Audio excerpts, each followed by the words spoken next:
Hi, I'm Adam Geller, founder and CEO of Athena, and this is PL Together. And today we're doing another lounge talk. Today we're talking with Joellen Killion. She's senior advisor for Learning Forward and also the author of several books about the link between high quality instructional coaching and the impact that it can have on student achievement. Joellen, thanks so much for joining us. It's a pleasure to be with you, Adam. Thank you. Yeah. Well, let's jump in. And for those that might be unfamiliar, I was thinking maybe we could start by, what is Learning Forward? What does that organization do? Learning Forward is a 50-year-old professional association that is focused on professional learning for educators, the leadership of professional learning, policy advocacy in professional learning, and ensuring that every teacher, every educator has high quality professional learning so that every student is successful. I like that you lead with the 50 years piece, like this Yeah. idea that professional learning and prioritizing it is not something new. Not at all. We've been around for quite a long time. People know that when educators are learning, their students are more successful. That's right. Well, let's start, I guess the new phrase is with some good news. There's a lot of things out there about adjusting and changing and challenge, but there's a lot of bright spots as well. So There maybe are. let's share a story that you have about an educator. It doesn't necessarily have to be a classroom teacher who's adapted or changed or, really risen to the moment and how that's, I guess, inspiring you and giving you some energy to keep pushing forward. I want to highlight two coaches, Ebony Flott and Courtney Simpson from Gwinnett County, Georgia. These are coaches who almost immediately figured out how to support teachers in an online environment. And they created this wonderful little graphic that came my way of all of the different ways they could support teachers. It was personalized, it was focused, and it focused on the work that teachers are doing. And it was so exciting to see their work. They got right to it, didn't skip a beat, and continued their focus on making sure every teacher had access to high quality coaching.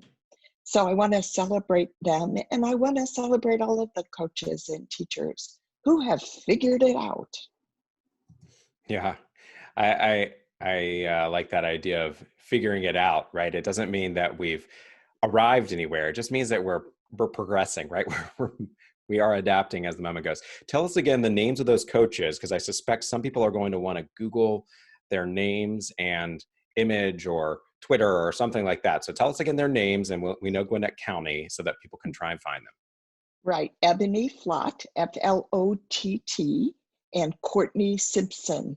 And Learning Forward did a webinar that included Ebony and Courtney on coaching in the virtual arena.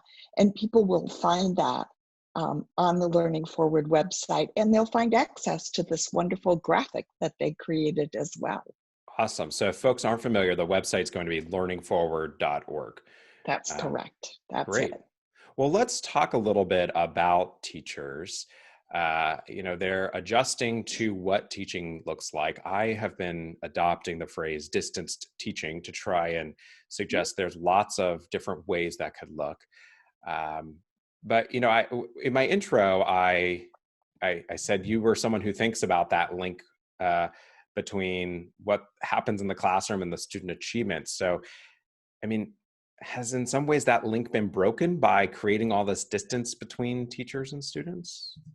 Oh, I don't think so, Adam. I think teachers may be working harder now than they ever worked before to keep that link alive and to figure out really what is most crucial for students to be focusing their attention on. If there ever was a time when teachers are figuring out what is that enduring learning that is crucial for students to develop and separate the wheat from the chaff, in a sense, that's what teachers are doing. So I think initially it seemed like it could be a lot of busy work just to keep students engaged. But now teachers are realizing that what's important is connecting students with real work, real learning, measuring their learning with authentic tasks. An example of that, my niece is a chemistry teacher at a high school outside of Detroit. She's home with her two young daughters. One is a second grader, and the second grader was reading Laura Ingalls Wilder books and produced this wonderful little video in the character of Laura Ingalls Wilder, talking about her life and her life experiences. She uploaded that video for her classmates to see using Flipgrid, and students were able to observe each other's presentations about the authors they were studying. This is the kind of real work we might not necessarily have time for in the classroom that allows students flexibility, freedom, choice, interest-based, and yet holds them accountable for some authentic demonstration of learning.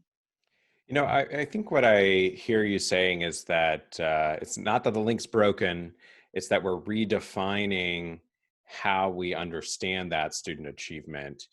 I think that, you know, you mentioned the flexibility and kind of the opportunity that the extra context and time may provide us right now. But, you know, in some ways, it begs the question of, should this new style of learning, the you know, focus on the wheat instead of the chaff kind of mindset, like, should we be thinking that whatever choices we're making now really are helping us reveal and distill the types of things that we should be prioritizing when we go back, whatever back is going to be? Yes, absolutely. And I know teachers are thinking about this. I know certainly people in district offices are thinking about this, and probably parents are worrying about it as well. Students will come back to school in many different places.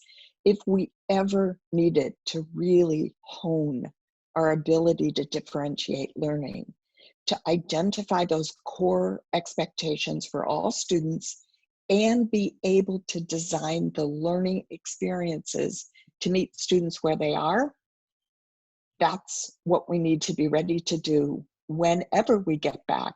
And I promise you that will require more use of classroom-based technology, whether it's really in the four walls of a school or whether we're still doing it at home. Mm, yeah. And obviously lots of work to get done on the access to technology piece. I don't want us to overlook that or drive by it without noting it, but you know, not necessarily our topic for today.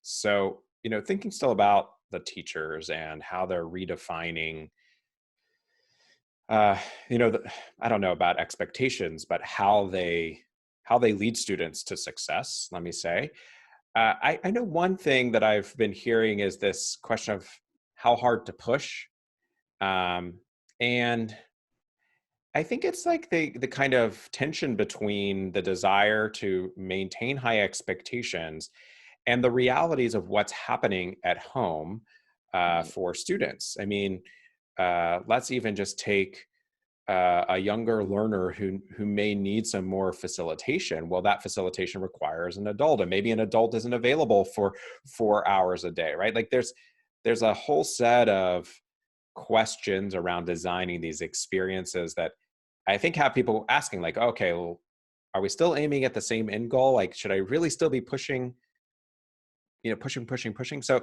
I, help if I'm a teacher, help me sort through that, right? Because I aspire for my students to end up in a place that they're well prepared to continue moving forward, but I can't kind of be setting that goal absent the context they're in, maybe. Yeah. You know, I wish there were an easy answer to the question you're asking. I think it is dependent on so many factors. One certainly is the home context, whether or not students have access to the technology, whether or not they have access to a place where they can work that isn't constantly being interrupted. So many factors: supervision, support, encouragement, monitoring, all of those things matter. So teachers, I think, are being very savvy right now and doing their best to assess each student's conditions and context, and using that as a basis for designing and supporting students through a variety of learning experiences that may be appropriate. For some students, it may be 30 minutes a day is all that's available. For others, it may be 3 or 4 hours, and teachers are working hard, I think, to help parents figure out how to support learning in different contexts and to figure out different ways to engage students, whether it's schoolwork or whether it's community-based or neighborhood-based or yard-based or walk through the neighborhood-based learning experiences. So assessing context is important, but not forgetting that students really do want to learn and they really do want to succeed, as do parents. And so I think it's that balance of knowing what's appropriate, knowing what students have access to, and figuring out that right flow, that right sort of space between too much and not enough. And that's very personalized. The whole notion of personalized learning is really what teachers are facing today as they are engaging students. It's interesting because I think, when I was considering this, this topic area, I thought in my mind, okay, we need to talk about the issues of equity. And I think hearing you without saying that word, right?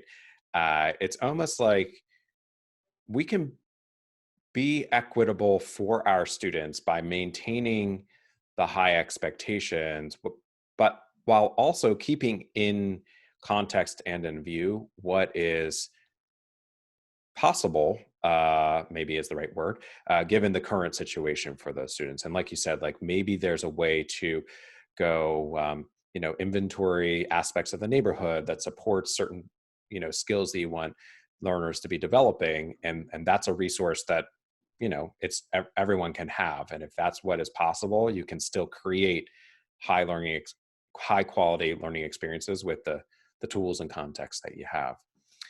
Uh, Adam, I mhm. think if you don't mind me sliding in one more idea, I think it is very inequitable to have expectations of students that we know they cannot meet.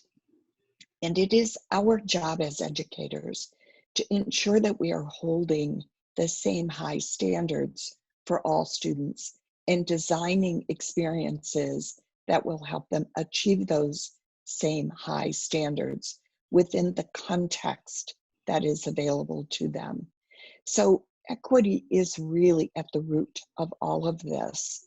It, I think, is helping us bring back what we were trying to do in the early 1980s about broadband for all. These are things we tried to do decades ago and only now are beginning to recognize how difficult it is when we never acted on those intents back then. Yeah, I mean, I think if I were to grossly overgeneralize what you just said, it would be unacceptable to be someone like an educator, as a teacher, a school leader, or whatever, and say, oh, well, we don't have X, so I guess we can't do it. It feels like, be the ultimate failing in this particular moment, because we wouldn't be rising to any challenge. We would have just been throwing up our hands and giving up. And that's, that's not why I went to the classroom every day when I didn't Right, go. So. right. Joellen, thank you for these thoughts on teachers and distance teaching. We're going to wrap this part of our conversation up, but we'll join you again for more of our lounge talk. If you're interested, you can visit pltogether.org and find the rest of our conversation as well as others. Thanks so much, Joellen. Thank you, Adam, and congratulations to all those teachers working so hard out there.